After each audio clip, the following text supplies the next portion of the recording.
इस मुल्क के साथ क्या कर रहे हैं? 17 सीटों वाले हुकूमत नहीं कर सकते हैं। हुकूमत उसने करनी है जिसने 180 सीटें ली हैं। कि ये कौम चाहती है कि उनके हर दिल अजीज लीडर इमरान खान, उनको फौरी तौर पर रिहा किया जाए। इमरान खान को रिहा किया जाए और उनकी अहलिया को रिहा किया जाए। कि कौम ने मैंडेट दे दिया। इमरान खान ने अपनी पूरी जिंदगी, चाहे वो कोई भी फील्ड हो, उन्होंने इस कौम को मायूस नहीं किया। इसी तरह इस कौम ने भी 8 फरवरी को इमरान खान को मायूस नहीं किया। इससे मैं 10 महीने बाद बर्दाश्त नहीं हो रहा। इन्हें क्या हो गया? ये मैं इंसानियत पे बात कर रहा हूं, इस तरह की बात करते हैं। चेयरमैन साहब, मैंने सिर्फ एक मौजू पे बात करनी है और वो है इंसानियत। जो कुछ हुआ पिछले कुछ अरसे में और जिस तरह से ख़वातीन, मजलूम लोग, बेगुनाह लोग, सबसे पहले तो मैं अब हमारे शहरी पाकिस्तान के और वो तमाम ख़वातीन, वो तमाम बुज़ुर्ग, वो तमाम बच्चे, उन सब के लिए मैं यहाँ पर आवाज़ उठाना चाहता हूँ कि जितने बेगुनाह लोग, जितने मजलूम लोग हैं जो इस वक्त अपनों से दूर हैं, जो जेलों में हैं, उनको फिल फॉर इंसाफ दिया जाए। पहली मेरी डिमांड यह है कि उनको फिल फॉर इंसाफ दिया जाए कि वो अपनों के पास जा सकें। और जितने बेगुनाह लोग हैं, जो कसूरवार हैं, उन पे कानून के मुताबिक इंसाफ होना चाहिए उनके साथ। लेकिन जो बेगुनाह लोग हैं, जो मजलूम लोग हैं, उनको फिल फॉर रिहा किया जाए। ये पहली डिमांड है।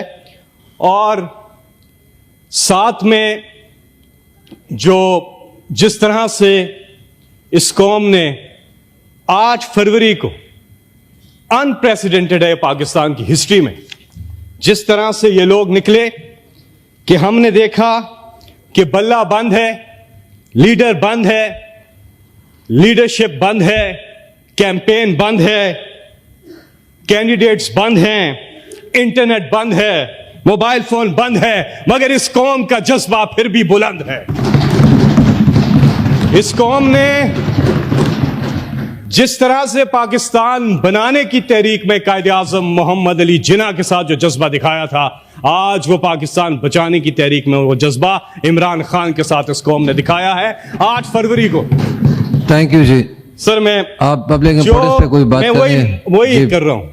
कंक्लूड करें प्लीज। चेयरमैन साहब प्लीज, मैं बड़े अरसे के बाद बात कर रहा हूं, आप प्लीज मुझे कंटिन्यू करने दीजिए। जी प्लीज, बाकी मेंबर ने भी बात करनी है। जिस तरह से इस कौम ने जो मैंडेट दिया है 8 फरवरी को इमरान खान को, उसके बाद एक चीज वाज़ेह है कि ये कौम चाहती है कि उनके हर दिल अजीज लीडर इमरान खान, उनको फौरी तौर पर रिहा किया जाए। इमरान खान को रिहा किया जाए और उनकी अहलिया को रिहा किया जाए। कि कौम ने मैंडेट दे दिया। और हमारे बाकी साथी सेनेटर इजाज चौधरी, उनके लिए सर प्लीज प्रोटेक्शन ऑर्डर जारी करें। ये उनका आईनी हक है कि वो आए और यहां पर कमेटी की मीटिंग्स और हाउस की प्रोसीडिंग्स जो हैं वो अटेंड कर सकें। ये भी मेरा यहां से आपसे ये मुतालबा है। इमरान खान ने एक बात की और वो बात की फतेह मक्का की। देखें, हम सबको बहसियत कौम इस चीज पे सोचना होगा कि हमने पाकिस्तान को आगे लेके जाना है और इंसाफ जब तक हम कायम नहीं करते तब तक कोई भी माशरा तरक्की कर ही नहीं सकता, आगे बढ़ ही नहीं सकता। अल्लाह ताला हुक्म देता है कुरान पाक में कि जमीन पर इंसाफ कायम करो। अदल और इंसाफ सबसे बुनियादी चीज है। हमारी इकोनॉमी कभी तरक्की नहीं कर सकती, हम आगे नहीं बढ़ सकते। फंडामेंटल जो पहली जो रिक्वायरमेंट है वो है इंसाफ। इंसाफ होगा तो बाकी चीजें होंगी। ये अल्लाह ताला का हुक्म है। हमारा मुल्क बहुत आगे जा सकता है। मैं 8 फरवरी की जो बात कर रहा हूं उसमें क्या हुआ, क्या अनप्रेसिडेंटेड था, पहले गौर करें कि हुआ क्या। यह कौम जाग गई है, इस कौम में शऊर आ गया है और वो आबादी 70% हमारी आबादी नौजवानों पर मुश्तमिल है। ये बहुत बड़ी पोटेंशियल है। 40 साल से कम उम्र के लोग 70% है। उन्होंने अपना फैसला दिया है, उन्होंने इस सिस्टम को ट्रस्ट किया है, उन्होंने कहा हां हम जमहूरियत पर यकीन रखते हैं और उन्होंने आके ये सारी पाबंदियों के बावजूद उन्होंने अपने राइट को एक्सरसाइज किया और एक फैसला दिया है। यकीन करें, इतना बड़ा पाकिस्तान के पास ये मौका है, इतना बड़ा ये मौका है पाकिस्तान के पास कि हमारी ये जो यूथ है, जो 70% है, हमने इनको मौके देने हैं। और कोई शक नहीं कि पाकिस्तान तरक्की ना करे। ये वो यूथ है। हम शहरों की बात करते हैं, मैं गांव देहातों के नौजवानों की यूथ की बात करता हूं और मैं उन्हें खराज तहसीन पेश करता हूं जो हमारे गांव देहातों के जो नौजवान हैं और जो खवातीन हैं, दोनों को, उनमें जो टैलेंट है, जो मुल्क को आगे ले जाने का जज्बा है, हमें अभी इसको जाया नहीं करना है। बहुत बड़ा नादिर मौका है 8 फरवरी को जो हुआ। थैंक यू जी। लेकिन चेयरमैन साहब प्लीज डू नॉट, आप बीच में वो करते हैं तो पूरा आपने कोई डिस्कशन करनी है तो कॉलिंग अटेंशन मैं यही बात कर रहा हूं कि क्या आगे की हिकमत अमली क्या होनी कॉलिंग चाहिए? अटेंशन लेके आए, कोई मोशन लेके आए प्लीज। इससे मैं 10 महीने बाद बर्दाश्त नहीं हो रहा है। इन्हें क्या हो गया ये? मैं इंसानियत पे बात कर रहा हूँ, इस तरह की बात करते हैं। नहीं, आप कोई मोशन लेके आए, आप कोई टूल्स लेके आए। मैंने बोला आपके बीच में, मैंने बिल्कुल नहीं बोला, मुझे बात करने दे। सेनेटर फैसल साहब, मैं एक बात, मैंने इनके बीच में नहीं बोला, ऐसी बीच में बोल रहे हैं। आखिरी 1 मिनट प्लीज सर, आप प्लीज मेरी बात आखिरी 1 मिनट मेरी प्लीज। बात सुन ले। मैं आखिरी बात कर रहा हूं, मैं अपनी बात खत्म कर रहा हूं। सर, एक हम ये डेफिसिट, वो डेफिसिट, एक सबसे बड़ा डेफिसिट जिसका खात्मा बहुत ज्यादा जरूरी है, और वो डेफिसिट है ट्रस्ट डेफिसिट।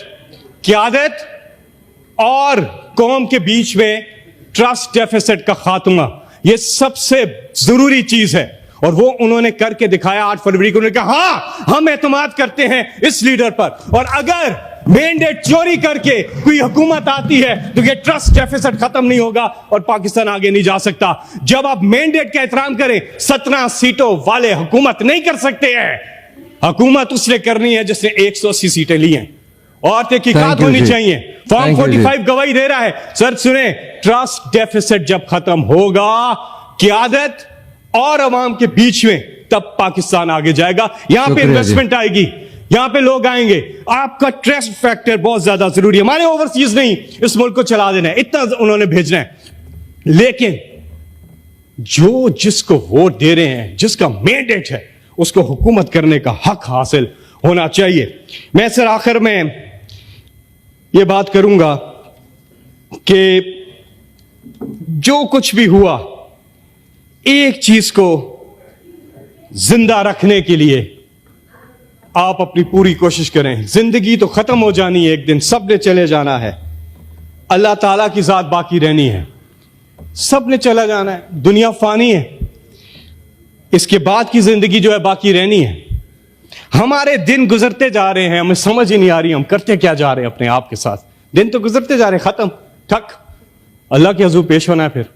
लेकिन क्या हम आपस में बैठ के, मैं सब साथियों को कहता हूं कि क्या हम ये सोचते हैं कि क्या हम एक बुनियादी चीज जिसको कायम रखना हमें हमारी अव्वलीन जिम्मेदारी है, और वह इंसानियत, उसके लिए सोच करें, उसके लिए काम करें। और कोई शक नहीं है कि जो हमारी कौमी यकजहती है, उसको बहाल करने का ये बहुत बड़ा नादिर मौका है। चेयरमैन साहब, मुझे खत्म करने दे मेरी बात, मुझे खत्म करने दे, फिर मैं आप मेरी बात खत्म करने दे। Thank you ji. Senator Nasibullah Bazai साहब, सेनेटर नसीबुल्लाह बाज़ई साहब, थैंक यू सर। आपकी बात खत्म हो गई, प्लीज माइक खोलें फैसल साहब का 1 मिनट के लिए। जी माइक खोलिएगा। मैं आखिरी बात कर रहा हूं। बाज़ई साहब, बस आखिरी 1 सेकंड। नादर मौका मिला है 8 तारीख को कि हम कौमी यकजहती को बहाल करें। यह बहुत ज्यादा जरूरी है, और आगे हमने बढ़ना है। फतेह मक्का की बात की, इमरान खान ने बहुत जबरदस्त बात की है। ट्रूथ एंड रिकंसिलिएशन की बात की है, बहुत जबरदस्त बात की है। आए उस पर अमल करें, और जो अल्लाह ने हमें हुक्म दिया उस पर अमल दरामद करें। अल्लाह ने जो हुक्म दिया, सुने आखिरी बात कर रहा हूं, आखिरी बात। चेयरमैन साहब प्लीज डू नॉट इंटरप्ट मी। मुझे खत्म करने दे मेरी बात, मैं खत्म। आपने 10 दफा आखिरी बात कर ली साहब। आखिरी बात में आप बार बार बीच में आ रहे हैं ना, तो वो बात पूरी नहीं हो रही। जी सेनेटर साहब, इन्हें बड़ी तकलीफ हो रही है। सेनेटर साहब प्लीज देखिए, आप जब बोल रहे हैं मैं बीच में नहीं बोला हूं। सेनेटर साहब। हजारों साल नरगिस अपनी बेनूरी पे रोती है, बड़ी मुश्किल से होता है चमन में दीदावर पैदा, वो आंख, वो विजनरी आंख कि देख सके कि अल्लाह ने हमारे मुल्क को क्या नहीं दिया। हर चीज दी है, कुदरती वसाइल दिए, सारे मौसम दिए, दरिया, समंदर, पहाड़, लेकिन हम इस मुल्क के साथ क्या कर रहे हैं? थैंक यू जी, ये सब थैंक यू चीजें जी, हमारे पास है बहुत शुक्रिया। और अल्लाह ने हमें सेनेटर नसीबुल्लाह बाज़ई साहब प्लीज तशरीफ रखें। फैसल साहब तशरीफ रखें, नो तशरीफ रखें प्लीज। सेनेटर नसीबुल्लाह बाज़ई साहब प्लीज। Thank you sir. जी सेनेटर साहब प्लीज तशरीफ रखें, तशरीफ रखें प्लीज, तशरीफ रखें। मैंने आपको जी सर आखिरी बात खत्म नहीं है।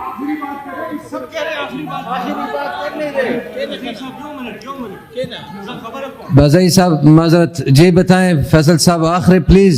सब क्या नहीं फैसल साहब, बज़ई साहब के नहीं फैसल साहब आपसे मुझे ये बताएं, मुझे आप आखिरी बात क्यों नहीं कर रहे थे? जी करें प्लीज, आखिरी बात करें फैसल साहब प्लीज। अल्लाह ने कुरान पाक में एक चीज, उसके साथ मैं अपनी बात खत्म करता हूं इस आयत के साथ। इसमें मैसेज और एक जगह नहीं है, मिसालें दे के अल्लाह ने बार बार कुरान मजीद में एक चीज बोली है कि जब वो इंसान के बारे में कहते हैं कि वो बीच दरिया के मौजों ने उसे आ घेरा और वो मुसीबत में था, यानी कि डूबने वाला था, उस वक्त उसने अल्लाह को पुकारा। और जब अल्लाह ने उसको खुशकी पे ले गया अल्लाह ताला और उसकी मुसीबत से उसको निकाल लिया, तो वह अल्लाह को भूल गया जैसे कि पहली दफा याद ही नहीं किया था। अल्लाह कहते हैं दर हकीकत इंसान बड़ा नाशुक्रा है। आज पाकिस्तान का सबसे बड़ा प्रॉब्लम जो है, आज पाकिस्तान का सबसे बड़ा प्रॉब्लम यह है कि हम नाशुक्र क्यों हो चुके हैं। हमें अल्लाह ने जब सब कुछ दिया हुआ है, हम क्यों नहीं सोचते कि हम इतना फायदा उठा सकते हैं इन चीजों से। और मैं फिर कहूंगा कि हमारी सबसे बड़ी पोटेंशियल हमारी नौजवान आबादी है। हम तरक्की कर सकते हैं, आगे जा सकते हैं कि अगर हम अल्लाह की दी हुई नेमतों का शुक्र अदा करें और सही तरह से चले। कोई शक नहीं है मुश्किलात से निकलेगा पाकिस्तान, अगर होगा अल्लाह पर ईमान, और इंशाअल्लाह ऐसा होगा। ये पाकिस्तान तरक्की कर सकता है। सिर्फ हमें जरूरत समर की है कि हम इस वक्त इस नादर मौके से भरपूर फायदा उठाएं। चेयरमैन साहब आखिरी बात करूंगा, उसके बाद मैं आपसे इजाजत चाहूंगा। ये सारे लोग मुझे बीच में अगर इंटरप्ट करते रहेंगे तो बात नहीं चलेगी। देखें, मैं जब आखिरी बात करें जी चेयरमैन साहब, फिक्र न करें।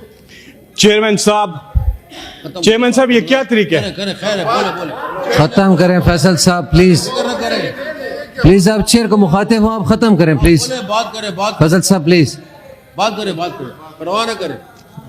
बड़े अफसोस की बात है।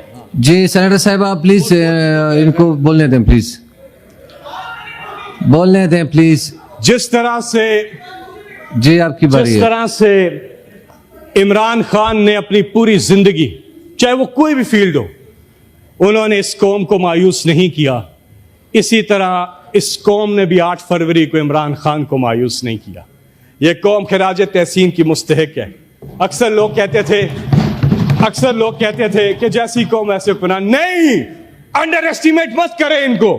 ये तो वो कौम बन गई है जो माशाल्लाह, ये हमारे पास बहुत बड़ा मौका है चेयरमैन साहब, बहुत बड़ा मौका है, हम इससे फायदा उठाएं और हम लोगों के मैंडेट की कदर करें। जो जिन लोगों ने जिन्हें वोट दिया उनकी उस मैंडेट की कदर करें। This is the only way forward for Pakistan. यकीन करें पाकिस्तान को तरक्की करने से कोई नहीं रोक सकता। इस दुआ के साथ कि अल्लाह पाकिस्तान का हामी और नासिर हो, हम यकजा रहे, हम ये मुल्क बड़ा आगे जा सकता है और हम इंसाफ का निजाम कायम करें, जुल्म का खात्मा करें और हम एक चीज कर दें। जितने बेगुनाह लोग हैं, मैं आखिर में ये रिपीट करूंगा कि जितने बेगुनाह लोग हैं, प्लीज उनके साथ फिल फॉर इंसाफ किया जाए।